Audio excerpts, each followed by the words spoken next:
That's in your house when you grew up, they celebrated Father's Day, Ori? Not at all. Me neither. I mean, we didn't grow up that way at all. I mean, I don't know. In the old days, it was, every day is Father's Day. I don't know. Sometimes I feel like maybe today, especially, the kids are very frustrated with me. That's their present. Beat up on Father's Day. They reminded you. You didn't forget that you were their fathers. Yeah. You remember every day. Baruch Hashem. Listen, the only way we know that we're alive is by the Torah. And the Torah says Tsar Gidel Banim. So obviously, the more Tsar you have, the more alive you are. How about the Kaplan family? Roy, what'd they give you? Well, I don't want to put you on the spot. I mean, but Well, I wound up with dinner from Yesh. Whoa, cool. Yeah, it's the first time I ate there. I got a shawarma platter from there.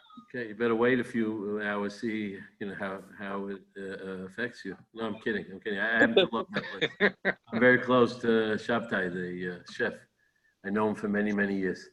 Yeah, it was very good. Baruch Hashem. And the Bodenheimers, they celebrate Father's Day in the Bodenheimer home? Yep. What did Opa get for today? A new sefer for Shas, Nitzitze HaShas. Wow, amazing. Wow, there's a lot of Holy Fathers in it. Second volume. Wow, okay. And I never even heard of sefer. Okay, I don't know what that is. I'll find out. And Naftali Fink, did they celebrate by you? A card from my wife and a card from my daughter. Okay, very good. Yep. And in the Shanlins in South Africa, they celebrated? Not really. Okay. All right. So they didn't celebrate in the Shanlins. Well, we just told Dad that we value him and we love him, and my kid's cold, and that's it. All right, Baruch Hashem. I'm with you on that one. Okay, so we have a little crowd here. So actually, today's Father's Day, so I wanted to say a little thoughts about Father's Day. I was thinking, my father's is gone, but still, a father's a father. We say Yisker and all that. But I have great memories. And, I was thinking, and this is a popular thing, and I actually looked online, if you'd have to say, what was the first thing you would say if, someone said, the first word that comes in your mind when they say to your father, what's the word that comes to your mind? What does it come to your mind? So actually, so I Googled one word define father, and there are many responses to that.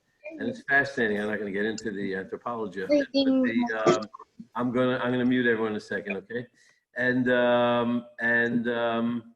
it's really quite fascinating, the different segments of society, how they relate to their fathers, and really fascinating the different responses that kids give.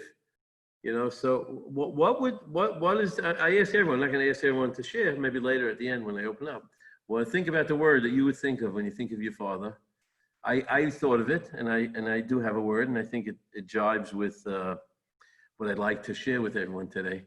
And I'll come back to it later. But think of it, and maybe you'll share later on. What's the one word you think when you think of you close your eyes, your father?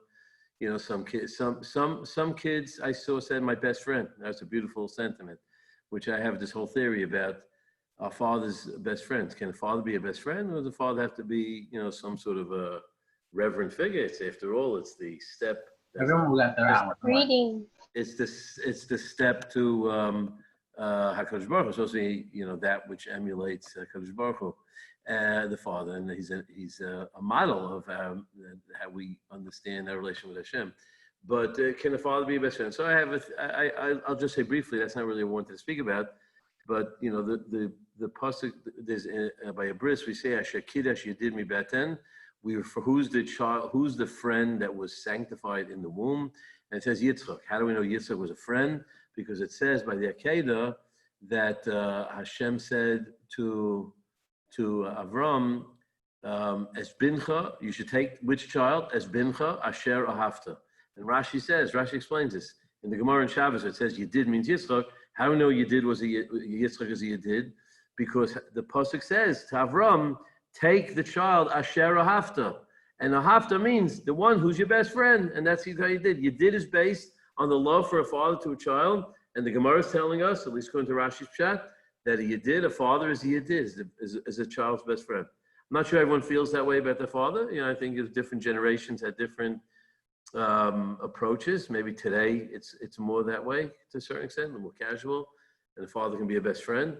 But so I was thinking, what is the one word? Those who just came on, I was thinking, well, everyone can share later on what they think. And I look around, and some of you, I know your fathers. Some, obviously, I don't. Actually, I remember Mr. Bodenheimer's father still. I still remember him. The image of him, I do remember him, even though I remember him after he had his trach, I think it was, in his throat. But I remember, so I'm not that young. So I do remember your father and a bunch of other fellows here that, I met your parents, and every father had a certain character trait that I'm sure every one of us relates to. Reb Chaim Shmulevitz used to say, I forgot where the raya is, that every child has to, and not just about a father, but a mother also, has to find that which makes their father unique, their parent unique. Because everyone has something that in their eyes, their father or mother is, exceptional and unique, and incomparable to anybody else. Okay, but that's, so I was thinking, so what is it? What would the Torah say is the one quality? If the Torah had to give one word to define what the role of a father is. I mean, obviously there are many roles to the father. So of course, the obvious approach that I always take, those who, especially those who come to my pre-Gavashurim, and many of my other things that I talk about, and the Rav Tzadok and the Gaon and the Vilna Gaon both have this theory that you go to the first place in the Torah where a relationship of a father. So obviously Adam was a father, but we don't find any interactions really directly with his children. The first, I believe, the first one, I mean, in the history of the Avos, the first interaction with a father and son is, going back to Avraham Avinu, was the Avos and the 4 Imais. So go back to Avraham Avinu, and it's interesting, and I pointed out many times that in the Torah, there's not many the conversations between fathers and sons. I mean, Yitzchak and his children he did have with Esav and Yaakov. He had, especially around the brachas. Yaakov had with his children many conversations, but there's only one pasuk of the dialogue between Avram, the ultimate father, the first father, because we go back to Avram. In a sense, we go back to Avram. That's where we start from. And and it's the first time that the first word that Yitzchak utters is Avi. He calls that Avi, the Akeda, and the first thing the pasuk says, Avi. He says Avi. It's the first one, so he confers on his father. It's the first time that the title "my father" is said by a human to his father. I don't think it's said anywhere else before that, even though there are fathers and children, Noach and his children, Adam and his children, but the first time that someone refers to his father as Ab. So that has to be where it's at. And what's Avram Avinu's response? And that's the only pasuk. There's a little more words in the pasuk, which I'll soon quote to you, which needs further analysis, but the one thing he says, Hineni b'ni, I'm here for you. I think the essence of what a Jewish father, and we celebrate Father's Day, I think we can all relate to this. Again, some of us are more perfect than others, but we would like to certainly think that when we look back at our fathers, and hopefully our children look at us, they know one thing, that we're here for them, that they can count on us. Hineni b'ni, I'm here for you. When a child senses that their father is there for them, okay, there's love, and then there's all sorts of other things, sense of humor, and then there's kindness and all that. But I think the core, the one word that I think the Torah is trying to convey to us is every father is dedicated and responsible and protector and provider for their children. And children that know that, that's all they need to know. Yitzchak Avinu doesn't even know. He says he's a keder. He's confused, obviously. He asks the next question. The only interaction they have is, he says, okay, Dad, where's the sheh? He says, Kim Yerloi Haseh B'ni, and that's what he calls him, B'ni. It's the only interchange. Yitzchak calls him B'ni, and Avi, and Avram says Hineni B'ni, and then again, Hashem Yerloi Haseh B'ni, and that's it. And the lesson is, and that's the beginning and the end of the perfect relationship of father and son, because when a child knows that the father's sole interest, and he's there totally without fail for whatever he can do for his child, and that's how he sees himself, then he'll trust him. And even if it means giving my neck to the knife, I trust him. My father's here for me. Hineni. My father is Mr. Hineni. I'm going to doubt that there's something more that can be done than what's being done. And that's exactly what Hashem says. Look, I'm giving you my all. The rest is up to Hashem. And a child can accept that. A child will accept that if he has a father figure that he really feels Hineni b'ni. I think that's what it is. So I wanted to tell you a beautiful story I came across on Shabbos. Maybe you came across it also. One of the local literature that's distributed on Shabbos. So a beautiful story. It's a Corona story, actually. And it's a fascinating story. I think it encapsulates the perfect relationship of a father and a son. So I'm going to share it with you. So this story is about a manager of a butcher shop somewhere, Asham. I don't know, it doesn't say where it is in the article, it doesn't leave it, but a big city in a bustling avenue. It was actually a high-end butcher store, but obviously, butcher store serves many different, there's the poor that come and get, full gerglach and maybe, and some pulkas, and then there are those who get the fine cuts of meat. And, butcher in the old days, maybe today it's different. You buy, slice and ready-made, but many of us on this page remember what it's like going to the old butcher. The butcher was like, let's go to the butcher, and with the paper and the marking and the chopping and preparing it in front of you. Nothing was prepackaged. You wait online, and it was a joy. And the banter between the butcher, he knew everything about the family and the rest. And I was like, not only when I grew up that way, I remember Mr. Kaufman. He was the butcher that we grew up with. Mr. Kaufman had a butcher store on Albany Street in Crown Heights. And I remember we lived in LA also. There's a Mr. Bastamsky also, old world butcher. I remember he had a sense of humor. Once, I'll just share with you what old world butchers. So he once, my wife had a baby. So I reported to him that, Baruch Hashem had a mouse. So he says, no, the kind geweckt, how much does the child weigh? So I said, 8 pounds. Then he says to me, mit the beine to under beine, with the bones or without the bones, by a butcher, Anyway, that's a little anecdote about the old world butchers and a sense of humor, the corny sense of humor. B'chal Eifen. So this story is about a modern day butcher, a relatively young man in his 40s, and the story starts 7 years ago. And he describes how he obviously is privy to many of the different customers and every yontif, and you get to learn your customers, and you have interaction with them, you pick up, and then the people who need discounts, and you try to help them, and those who buy the poorer quality, and those who buy the better quality. And he says the following story. This story is about the father and a son. His father's name was Chaim Meir, and the son's name was Yaakov Baruch. Chaim Meir was a man in his mid-60s, and Yaakov Baruch was his oldest son, who was about 40 years old. Chaim Meir was a man who had a business sweater factory. He had good times and bad times, and then he had to sell off his inventory with the cheap labor in China, and then he ended up not doing too well and having to take a job, having a stroke, and still being able to work, but he had gemuchit, as they say, and barely made his living. And his children were all married, and he had this son, Yaakov Baruch, who was a Maggid Shir. He was a Talmid Chacham and a Maggid Shir of note, but he was a teacher, and he did tutoring on the side, but he had 12 kids. And so here's the father, Chaim Meir, Nishkach and Geld. He also didn't have much money, and he had a son who tried to help out. What does the father do? What more can he do? So, and they both, in that city, patronized, this is from 7 years ago, patronized the local butcher store, which was, maybe there was the only one there in that city, doesn't say. Anyway, and they obviously, in a butcher, you have a record, and sometimes you have to, you put it on credit until you pay it up. And they were like everybody else, sometimes they paid it up sooner, sometimes they later. Anyway, one day, 7 years ago, Chaim Meir, the father, comes to the butcher, and he says, look, it was around Purim time.